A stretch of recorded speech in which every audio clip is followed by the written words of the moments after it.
Defecation um, has been in the spotlight today.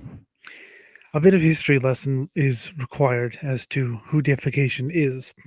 Defecation was not really a band, more of a project of Mitch Harris, who would later be in Napalm Death.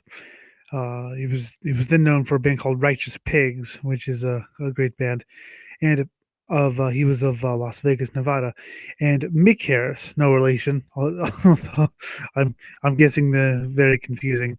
When he was in Napalm Death, they recorded an album, Purity Dilution, and it was awesome. It sounded sort of presaged the death grind that Napalm Death would later make famous. So that was a great album, and Defecation never went anywhere after that because obviously it was just a project band and it became something of a cult classic. 2003, Mitch Harris, who was the nickname Palm Death, as he is now, resurrected the project as a solo project and recorded Intentions Surpassed, which is another good album. Some people don't like it quite as much.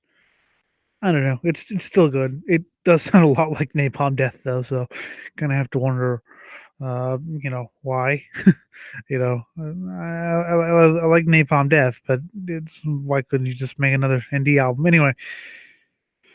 So fast forward to earlier this year, where I suddenly heard that Defecation has a new album out. This came completely out of the blue, no warning, no hints, no anything. Just a new album out called "Killing with Kindness" and a 7-inch called "Reborn," which I did not hear. So I got Killing with Kindness and I listened to it. It made me want to kill in hatred. It was the worst thing I have ever heard. I don't think I'm exaggerating here. It was awful. It was very badly, poorly sequenced programmed drums, um, horrible keyboard guitars.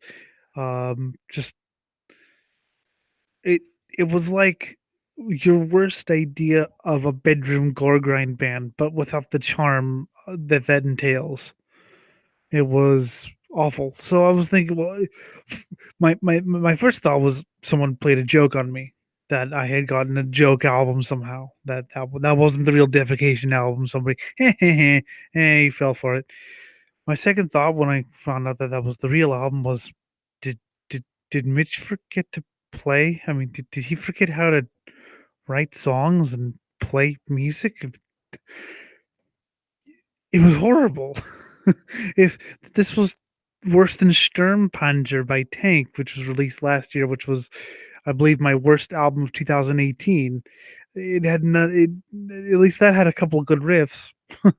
This had nothing going for it. It's 19 minutes of my life that I desperately want back. So I was going to put it at the worst album of 2019. Yes, I know it's only April, but if I hear anything worse than that, I'm just gonna could just go into huge depression. Today, Napalm Death has posted a Facebook status, which basically amounts to that wasn't real.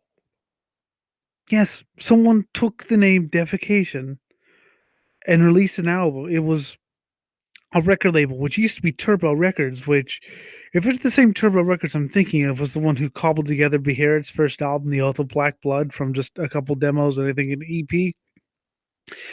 And I mean, it's a great album, but still, it was kind of scammy, and. So they hired someone, or someone presented something to them, or they somehow got an album made, put it out. Nuclear Blast even distributed it, which I'm sort of surprised Nuclear Blast didn't do any research because they're a huge label. Someone rather unkindly suggested it's all about the money to them, and well, I I can't exactly disagree, but still, I thought they would at least do a little digging to wait. Why are we suddenly getting this album?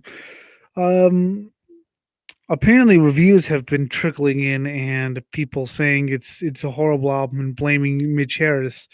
Which, yeah, I was blaming Mitch Harris for that because it was.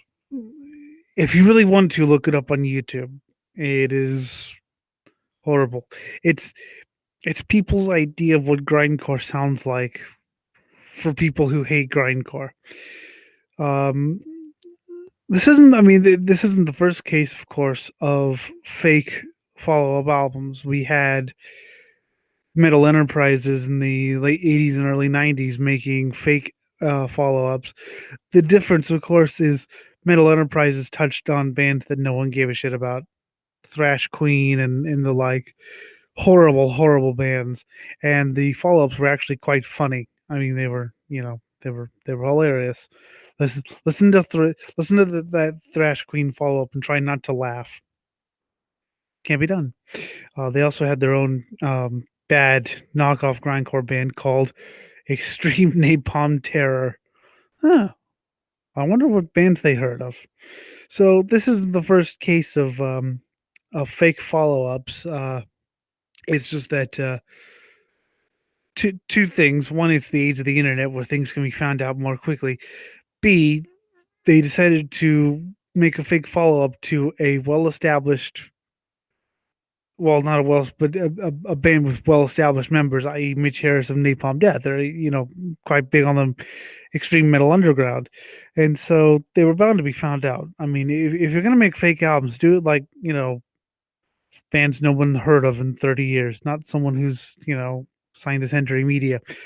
Um, no real point to this. I'm kind of impressed that this story is actually broken in 2019 rather than 1980 1988 or something.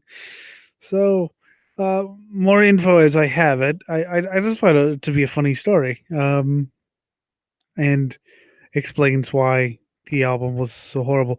I'm still going to put it at the worst album of the year, unless of course something comes on to topple that. New in Flames wasn't utterly horrible. I mean, it was horrible, but it wasn't as bad as Killing with Kindness. Let's put it that way. So we'll have more content for you soon. Maybe not. um, like I said, more on this story when I get it. See you, kids.